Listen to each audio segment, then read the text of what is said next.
Isn't it wonderful when things work out the way they should? Vilea exclaimed contentedly as she stretched out on the grass. Xander, they're all yours. Carmen, meditate.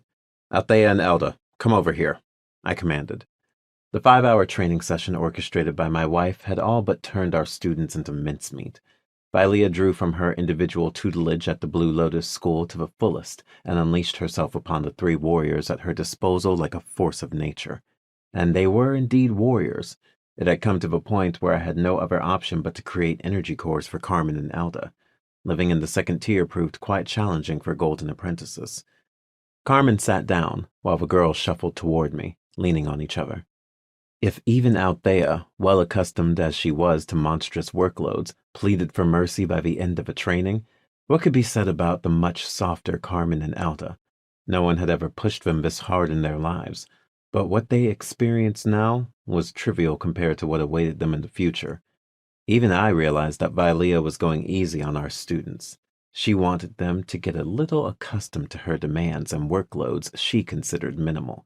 She'd push them to their limits a bit later. 6 days had passed since we arrived in Buslag, the capital of the southern part of the 2nd Circle. Darna had safely departed home through a portal. The redhead had performed a real miracle by remaining silent throughout the 5 hours we'd spent together. She cast contemptuous glances, wrinkled her pretty nose, and turned away in a manner that spoke volumes of her infinite scorn, and yet she carried out all our orders without a word. It seemed that Vilea's presence had suppressed any rebelliousness in the redhead.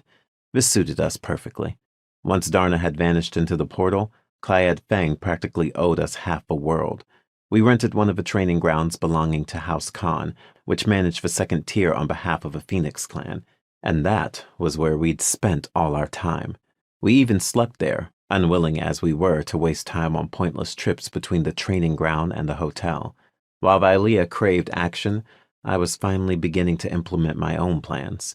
I fully intended to address the issue of Althea and Elda's spirit vision before we moved on.